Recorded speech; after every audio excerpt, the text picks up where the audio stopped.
Hello everyone. तो कैसे हैं आप सभी को यहाँ पे हम अपने चैनल पर सबसे पहले स्वागत करते हैं। और यहाँ पे फर्स्ट लेसन के साथ सेकंड लेसन के साथ आपको पूरा समरी बताएं, सारांश पूरा बता दिए हैं। इस प्रकार से आपको इस वीडियो में थर्ड लेसन का पूरा समरी मिल जाएगा। तो चैनल पर नए तो सब्सक्राइब कर दीजिए। आगे भी ऐसे संस्कृत के टोटल सोल्यूशन आपको मिल जाएगा। और एक बता दें 2023 का मॉडल पेपर भी इस चैनल पर आपको मिल जाएगा सबसे पहले। तो अभी जारी नहीं हुआ, जारी होगा। सबसे पहले आपको 2023 का मॉडल पेपर बता दिया जाएगा और संस्कृत के सबसे पहले बताएंगे।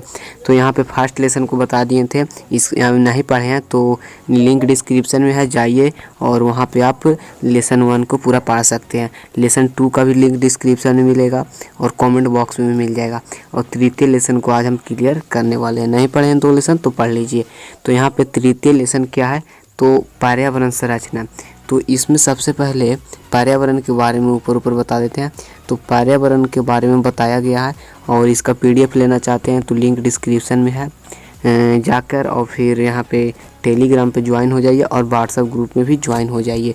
वहाँ पे आपको सबसे पहले नोटिफिकेशन किसी भी बिहार बोर्ड के मिलता है, इधर बोर्ड के भी मिल जाएगा आपको। तो जल्दी से जाइए और डाउनलोड कर दीजिए। पिनेड यहाँ पे ऑप्शन है, लीजिए और डाउनलोड कर लीजिए। पिनेड ऑप्शन है टेलीग्राम पे। तो इसमें तृतीय लेसन में पर्यावरण संरचना में इसमें सिर्फ आपको श्लोक बताया गया है। जितने भी श्लोक इसमें बताया गया है सभी को हिंदी में बताएंगे आपको, ठीक है। तो फर्स्ट श्लोक का हिंदी में अर्थ होगा, यहाँ पे देख सकते हैं। फर्स्ट श्लोक है भूमिरापन वायु जल चय वनस्पति। वनस्पति किसे कहते हैं, तो भूमि पर जो वन है उसी को वनस्पति बोलते हैं।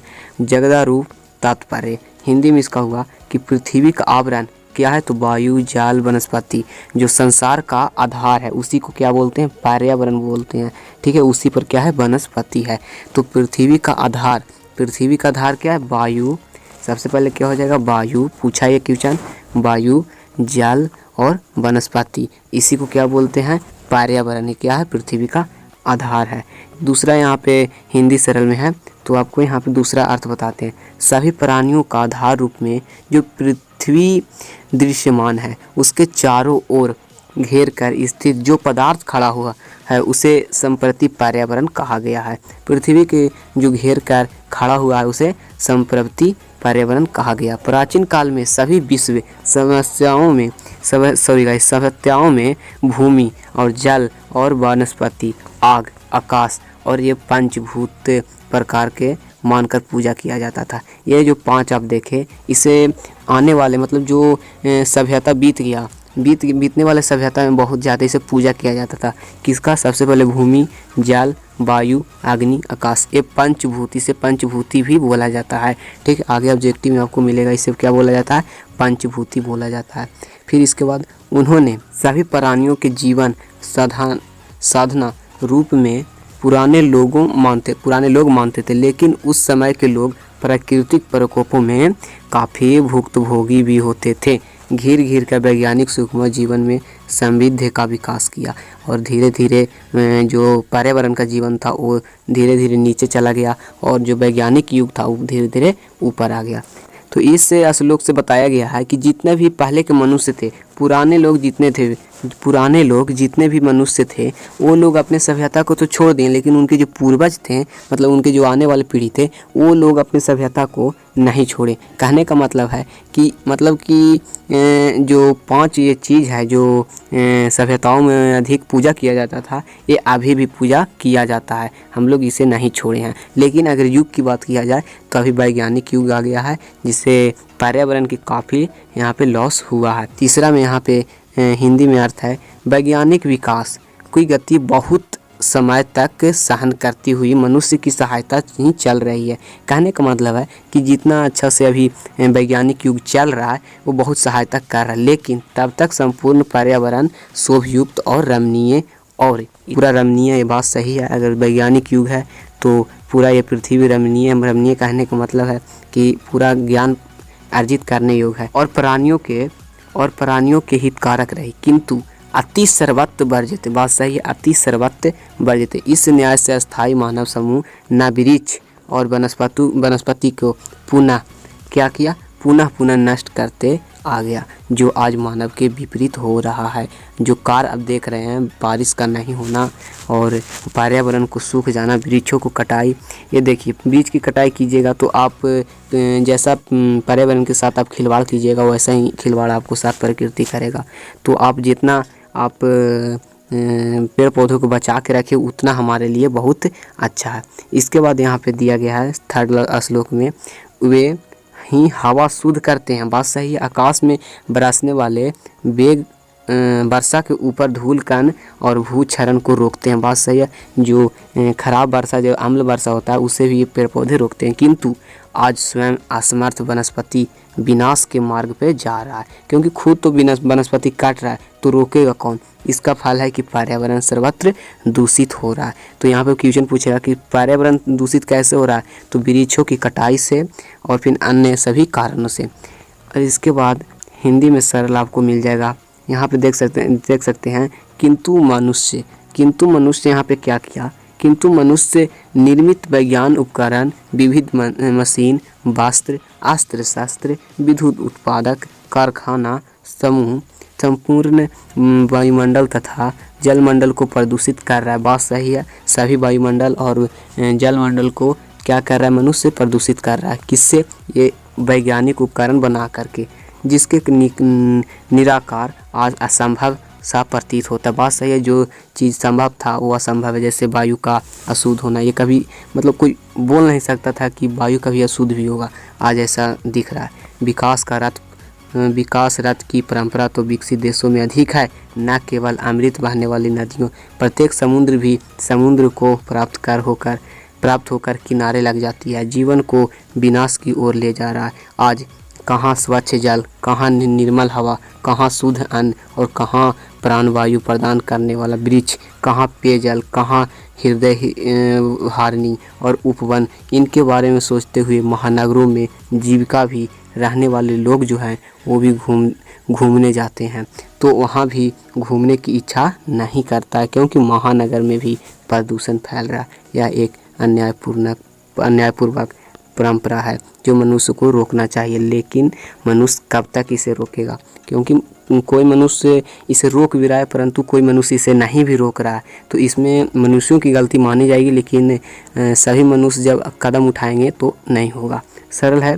फिर से, यह समस्या एक दिन उत्पन्न हुई है और एक दिन इसका समाधान होगा, संभव है, परंतु कोई मनुष्य मानेगा और कोई मनुष्य नहीं भी मानेगा। पर्यावरण की जब तक संतुलन की भावना उत्पत्ति नहीं होगी तब तक कुछ नहीं कहा जा सकता है। इसके बाद तब तक क्या होगा, सुनिए आगे। तो तब तक प्रदूषण की समस्या समाधान भी मानव नहीं कर सकता। बात सही है। जब तक मनुष्य नहीं सुधरेंगे प्रदूषण नहीं सुधरेगा, क्योंकि मनुष्य पर ही पूरा पर्यावरण निर्भर है। ज्ञान प्रदत्त साधन उपभोग प्रतिस्पर्धा घर घर में, समाज और देश देश में विद्यमानता है। इसके संतुलित प्रयोग के विषय में राजनीतिज्ञों को सोचना चाहिए। बात सही है। इसके विषय में जो राजनीतिज्ञ हैं और फिर जो देश को चलाने वाले उसे भी सोचना चाहिए।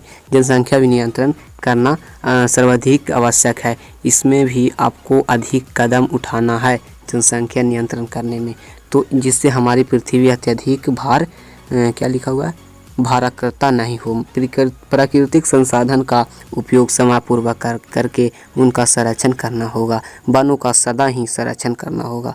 बात सही है। जितने भी लोग हैं जरा बातों को ध्यान से सुनिएगा और पर्यावरण को रक्षा कीजिएगा। इसके बाद अंतिम श्लोक से बताया गया है कि इस कार्य की युवाओं को भी अवकाश के समय प्रयास करना चाहिए। अवकाश कहने का मतलब कि जब आपको छुट्टी मिल जाता है कहीं पे, स्कूल में, कॉलेज में, आपके अफसर दफ्तर में, तो आपको एक कदम ज़रूर उठाना चाहिए। अगर कचरा है रोड पर तो उसे ज़रूर एक दो मिलकर उसे साफ़ करना चाहिए। एक पौधा जीवन में ज़रूर लगाना चाहिए। जिस तरह धार्मिक स्थानों की स्वच्छ वांछनीय है, बात सही है। जिस तरह से आप अपने मंदिर, मस्जिद, चर्च को साफ़ा रखते हैं, तो उसी प्रकार से ये पृथ्वी भी आपका एक मंदिर है। तो उसी तरह से नदियों की तट, तालाबों का, शिक्षण संस्थान का और सड़कों को सफाई कीजिए, क्योंकि थोड़ा सा प्रयास कल्याणकारी हो सकता है। अगर आप प्रयास करते हैं तो आपके आने वाले पीढ़ी भी प्रयास करेंगे। आप प्रयास कीजिए, जरूर एक पेड़ लगाइए। सड़कों के दोनों ओर वर्षा काल के आरंभ में समापूर्ण एक वृक्ष लगाइए। ये भी क्वेश्चन पूछा है, थोड़ी देर यहाँ पे रुक के बता देते हैं कि वृक्ष कब रोपा जाता है, तो वर्षा ऋतु में करना चाहिए, इसका जीवन संरक्षित होगा। बात सही है, तो एक कदम जरूर उठाइए और पेड़ जरूर लगाइए। इसके बाद व्याकरण है और एक पदेन उत्तर है, तो इसको भी हम क्लियर कर देते हैं आपको। तो इसमें आपको सबसे पहले आपको बता दें कि जितना यहाँ पे आपको क्वेश्चन बताएंगे, क्वेश्चन देख सकते हैं 5 क्वेश्चन है, 5 क्वेश्चन सॉरी गाइस 6 क्वेश्चन है। तो 6 क्वेश्चन में से आपको ये क्वेश्चन कन्फर्म पूछेगा, तो आप इसे पूरा देख लीजिए। सबसे पहला क्वेश्चन है भूमि आवरण किम, भूमि का आवरण क्या है, तो भूमि का आवरण 3 चीज़ है, एक है वायु, ठीक है, एक है जल और एक है वनस्पति, वायु जल वनस्पति। दूसरा नंबर क्वेश्चन है प्राणी नाम आधार रूप का, प्राणियों का आधार रूप क्या, तो पृथ्वी है प्राणियों का आधार रूप। अगला क्वेश्चन है वायु शोध कर्मणि की प्रवृत्ति, वायु शोधने की प्रवृत्ति किस में है, तो वृक्ष में है वायु शोधने की प्रवृत्ति। विकसित देशु महती परंपरा का वर्तते, तो विकसित देश का महती परंपरा है कि वो अविकास होता है, ठीक है, वो अविकसित होता है। विकसित देश का ये परंपरा है, अविकास होता है वो, ठीक है। अगला क्वेश्चन है यहाँ पे कि कस्य नियमनम सर्वाधिक आवश्यक अस्ति, किसका नियमनम सर्वाधिक अस्ति, माने कि बहुत अधिक आवश्यक है उसको कम करना, तो है जनसंख्या, ठीक है, जनसंख्या को कम करना बहुत अधिक जरूरी है। नेक्स्ट क्वेश्चन की ओर आगे जाते हैं। तो नेक्स्ट क्वेश्चन है वृक्षारोपण कदा कर्तव्य, वृक्षारोपण कब किया जाए तो अच्छा रहेगा, तो वृक्षारोपण आपको वर्षा काल में बताएं, आपको वर्षा काल में किया जाए तो बहुत अच्छा है। तो इसके बाद थोड़ा ऑब्जेक्टिव होगा 10-15 को, उससे भी क्लियर कर देते हैं क्योंकि डायरेक्ट ये एग्ज़ाम में आने वाला है। तो हम ऑब्जेक्टिव की ओर जाते हैं। तो यहाँ पे देख सकते हैं कुछ वस्तुनिष्ठ प्रश्न ऑब्जेक्टिव है, इसे हम क्लियर करते हैं। तो फर्स्ट क्वेश्चन पहला नंबर क्वेश्चन है भूमि रावणम किम कथ्यते, भूमि का आवरण क्या कहलाता है, तो भूमि का आवरण पर्यावरण कहलाता है, ऑप्शन नंबर का। दूसरा जगदाधार की विद्यते, जगत का आधार क्या है, तो जगत का आधार पर्यावरण है। नेक्स्ट तीसरा नंबर क्वेश्चन है प्राणी नाम ध्रुव की दृश्यते, प्राणी का नाम कौन दृश्य कर ले हुए है, मतलब कौन स्वरूप कर ले हुए है, तो उसको बोला गया है पृथ्वी, ठीक है, प्राणियों नाम पृथ्वी दृश्यते। अगला क्वेश्चन है यहाँ पे, नेक्स्ट क्वेश्चन है चौथा नंबर क्वेश्चन प्राचीन काल कानी भूतानी पूजते सम, प्राचीन काल में कितने भूतानी थे, ते बताए थे 5, सॉरी का 6 था, नहीं सर 5 था, ठीक है। नेक्स्ट क्वेश्चन है 5वां नंबर क्वेश्चन जीवन संवैधानिक अविन्त्यस्यति वैज्ञानिक किम अकेशु, तो आने वाले जीवन में किसको रोकना चाहिए, तो वैज्ञानिक विकास को। कि सर्वत्र विरजते, तो अति सर्वत्र विरजते, अति सर्वत्र वर्जते। 7वां नंबर क्वेश्चन है कस्य फलम पर्यावरणम प्रदूषणते, किससे फलम पर्यावरणम प्रदूषणते, तो यहाँ पे इसका आंसर हो जाएगा वायु वनस्पति विनाशय का रोकना चाहिए। 8वां नंबर क्वेश्चन पर्यावरण संरचना किम परामर्श, पर्यावरण संरचना का परामर्श किया है, तो यहाँ पे जनसंख्या नियमनम। 9वां नंबर क्वेश्चन है जनसंख्या नियमनम। 9वां नंबर का क्षेमकर साथ, तो यहाँ पे का क्षेमकर साथ, तो अल्पा आरंभ कम से शुरुआत का क्षेमकर साथ। तो यहीं तक ऑब्जेक्टिव था पूरा। यहाँ पे ऑब्जेक्टिव का भी PDF आपको डिस्क्रिप्शन में मिल जाएगा, टेलीग्राम का वहीं पे मिलेगा। तो मिलते हैं अगली वीडियो में चतुर्थ लेसन के साथ, चौथा लेसन के साथ। बहुत ही मज़ेदार लेसन है ये वाला, आपको पढ़ाएंगे हिंदी में। तो वर्षा वर्णम नेक्स्ट वेट फॉर इंड आपको मिलेगा अगली वीडियो में। तो मिलते हैं अगली वीडियो में। जय हिंद, जय भारत, वंदे